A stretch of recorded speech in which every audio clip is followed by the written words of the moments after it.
So hello guys, कैसे आप सभी लोग। Welcome back to your favourite YouTube channel right beats road, जहां पर आपको सबसे बेहतरीन ब्लॉग के कंटेंट्स मिलेंगे। Welcome to Mumbai to Ujjain vlog part 2।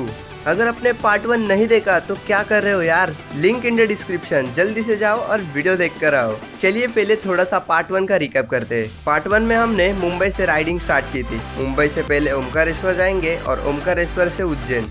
हम कौन से रूट से जाने वाले हैं वो भी डिसाइड किया। हमारे पास 2 रूट थे, एक वाया सूरत और एक वाया धुले। हमने वाया धुले वाला रूट चूज़ किया क्योंकि वाया धुले वाले रूट में डिस्टेंस कंपैरेटिवली कम आ रहा था। बहुत सारे फनी मोमेंट्स और मेमोरीज बनाकर राइडिंग का सफ़र चलता रहा। तो पिछली वाले ब्लॉग तक हम ओमकारेश्वर पहुंच चुके थे। अब आगे कंटिन्यू करते हैं। ओमकारेश्वर में पहुंचने के बाद क्या क्या मस्ती की, क्या क्या मज़ा किया, आप देखते रहो। अगर सच में बताया जाए तो मुंबई से ओमकारेश्वर पहुंचते पहुंचते पूरी हालत ही ख़राब हो गई थी। लेकिन हालत राइडिंग के वजह से कम और धूप की वजह से ज़्यादा ख़राब हो रही थी। हमारे बाइक्स भी बहुत ज़्यादा गर्म हो गए थे। हर आधे घंटे में बहुत ज़्यादा प्यास लगती थी, बट नेचर के व्यू ने हमें बिल्कुल भी डिसअपॉइंट नहीं किया। एक रिफ्रेशिंग सनराइज ने ऊर्जा जो भरी थी, ऊपर से ओमकारेश्वर पहुंचने की एक्साइटमेंट भी एनर्जी बूस्ट कर रही थी। तो चलिए अब देखते हैं आगे हमारे साथ क्या होता है। सबसे पहले भाई ओमकारेश्वर में रुककर खाना खाया। दोपहर के करीब 1 बजे सब लोग ओमकारेश्वर में आ चुके थे, लेकिन भूख तो इतनी लगी थी कि सबने पहले खाना खाना ही सही समझा। तो ओमकारेश्वर एंटर करते ही जो रेस्टोरेंट लगता है, हमने वहीं पर खाना खाया। लेकिन हम ज़्यादा देर खाते भी नहीं बैठ सकते थे क्योंकि हमारा स्लॉट ही 2 to 4 का था। हमने ओमकारेश्वर में एक होटल भी बुक किया था। तो जल्दी से खाना खाकर हम सब लोग होटल की तरफ निकले। होटल में पहले नहा धोकर तैयार होकर हम निकल गए ओमकारेश्वर के सफ़र पर। सबसे पहले हम जाएंगे श्री ओमकारेश्वर महाकालेश्वर के मंदिर में।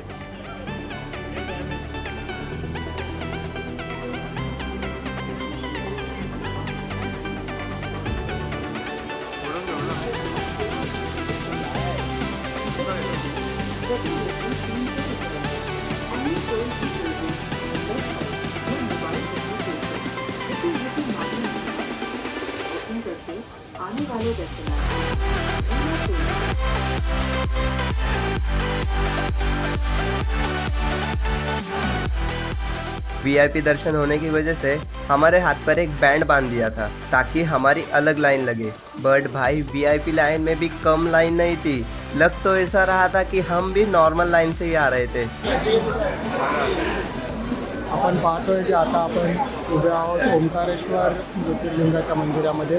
VIP लाईनमधून आपण एंट्री केली आहे। 10 ते 15 मिनटं झाले आपण याच लाईनमध्ये आहोत। मुख्य दर्शनाची लाईन VIP ही एक आहे आणि त्यानंतर समोरून ही जी लाईन येते ती एक आहे।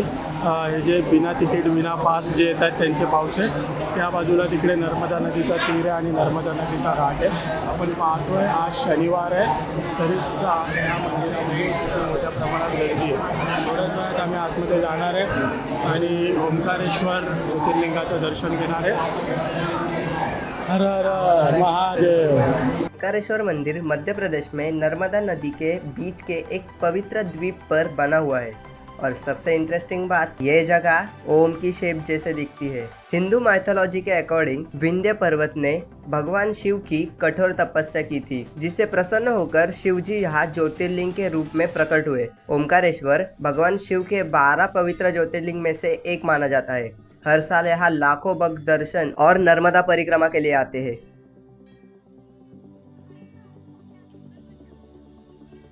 इस मंदिर में दर्शन करने के बाद हम थोड़ी सी ऊपर वाली जगह पर भी गए ताकि ऊपर वाले जो भी मंदिर है उनका भी दर्शन हो सके। एक्सपेक्टेशन तो सिर्फ ऊपर जाकर मंदिर में दर्शन करने की थी, लेकिन जो व्यू मिला उसने तो पूरा मन ही खुश कर दिया। ऊपर एक मंदिर था और उसके ठीक बाजू में एक पर्दा लटकाया हुआ था। हमने जैसे ही पर्दा थोड़ा सा साइड में किया, हमें मिला एक mind blowing view of Omkareshwar. आप बस देखते रहो।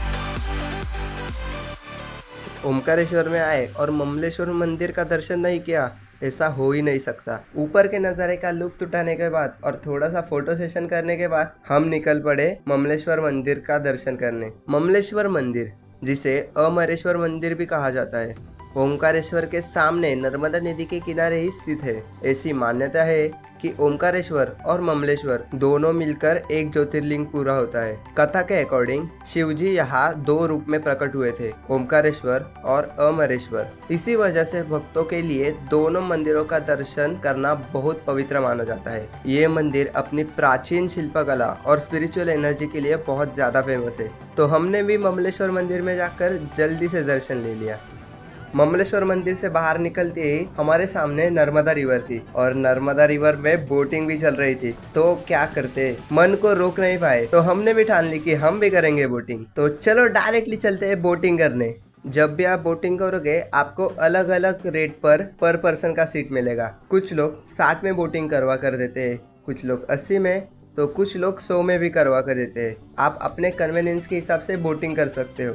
एक साइड पे पहाड़, दूसरी तरफ प्राचीन मंदिर और बीच में ये पीसफुल नर्मदा नदी का फ्लो। सच बोलूँ तो यहाँ की वाइब पूरी डिफरेंट है।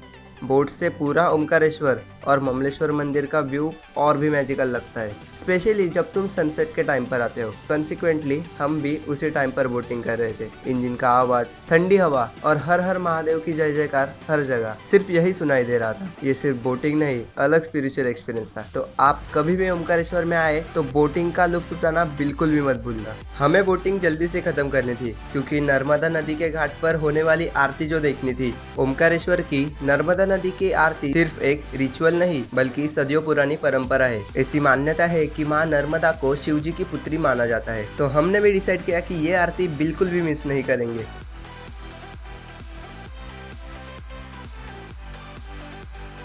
ओमकारेश्वर में मां नर्मदा के किनारे कई पवित्र घाट है, जैसे कोटि तीर्थ घाट, संगम घाट और अहिल्या घाट। यहाँ पर भक्त स्नान, दीपदान और नर्मदा आरती के लिए आते हैं। शाम के टाइम इन घाटों का दिव्य और भक्तिमय माहौल देखने लायक होता है।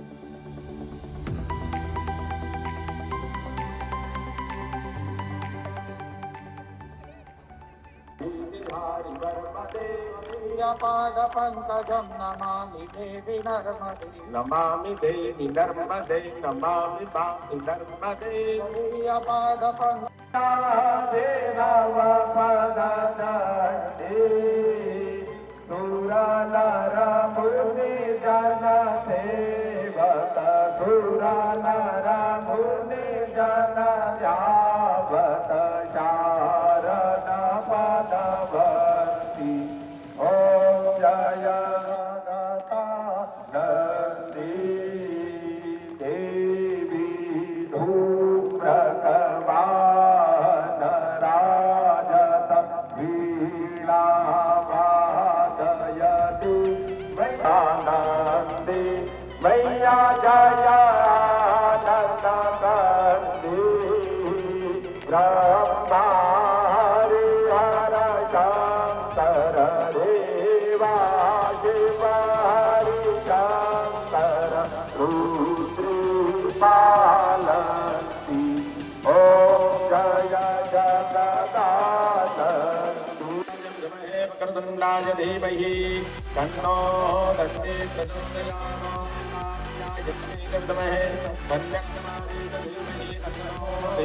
प्रचोदयात्। तो फाइनली आरती खत्म हो गई है। यह आरती लगभग 1 घंटे की थी। हर एक मंत्रों का जाप स्पिरिचुअलिटी को इन्हांस कर रहा था और जब हर हर महादेव के जय जयकार गूंजते हैं तब यहाँ की स्पिरिचुअल एनर्जी लिटरली फील होने लगती है। नर्मदा रिवर के बीच से आरती का व्यू बहुत ही ज्यादा मैजिकल लगता है। ठंडी हवा, मंदिरों की घंटियाँ और रिवर का पीसफुल फ्लो, ये मोमेंट लाइफ भर याद रहता है। ओमकारेश्वर की नर्मदा आरती सिर्फ देखने की चीज़ नहीं, ये एक एक्सपीरियंस है जो दिल को अंदर से शांति देता है। तो अगर आप कभी भी ओमकारेश्वर में आए तो यह आरती आपको बिल्कुल भी मिस नहीं करनी।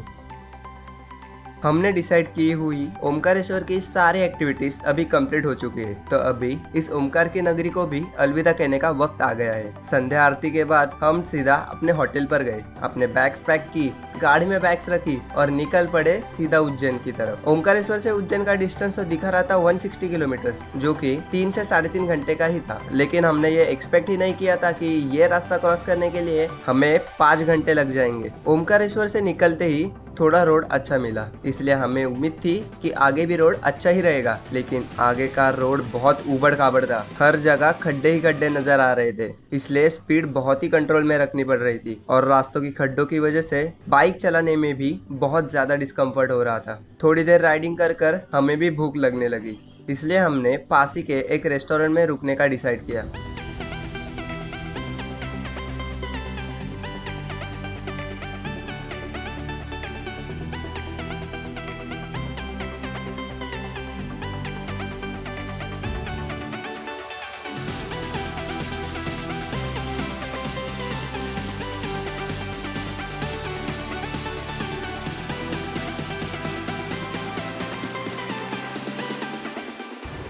तो गाइस अभी हम निकल चुके हैं ओमकारेश्वर ज्योतिर्लिंग से।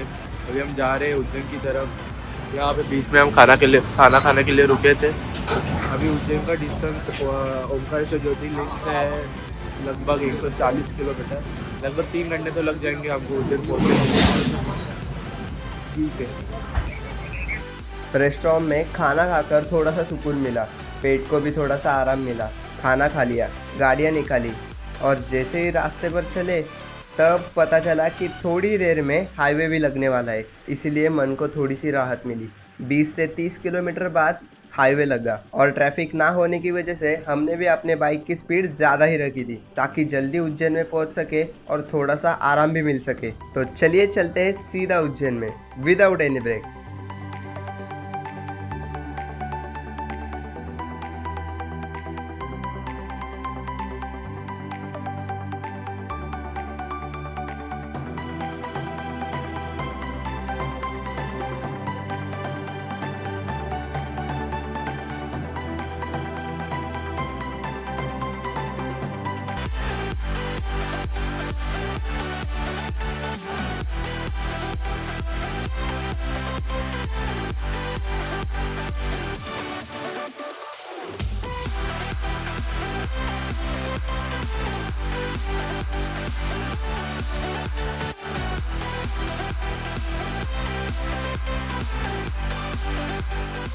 सो फाइनली गाइस 4.5 से 5 घंटे की राइडिंग करने के बाद हम अभी पहुंच चुके हैं उज्जैन में। अभी रात के 3:30 बजे है और हालत वाकई में खराब हो गई। पूरे दिन ओमकारेश्वर में ट्रैवल करने के बाद बहुत ज्यादा थकान आ गई थी, लेकिन महामृत्युंजय द्वार देखकर सारी थकान मिट गई। हमने उज्जैन में एंटर किया और उज्जैन में एंटर करने के बाद थोड़ी ही दूर पे हमने एक होटल भी बुक किया था, तो सीधा चलेंगे उसी होटल में, ताकि आज रात का स्टे भी हो सके और थोड़ा सा आराम भी मिल सके। So that's it for this one guys. अगर आपको ओमकारेश्वर का ब्लॉग पसंद आया हो तो जल्दी से इस वीडियो को लाइक कर देना। चैनल पर नए हो तो सब्सक्राइब करना बिल्कुल भी मत भूलना और अपने दोस्तों के साथ शेयर करना, ताकि उन्हें भी पता चले कि यहाँ पर मिलते हैं सबसे बेहतरीन ब्लॉग के कंटेंट्स। अगर पार्ट 1 नहीं देखा तो जल्दी से देख के आओ, लिंक इन द डिस्क्रिप्शन। हम मिलते हैं आपसे अगली वीडियो में, तब तक के लिए बाय बाय।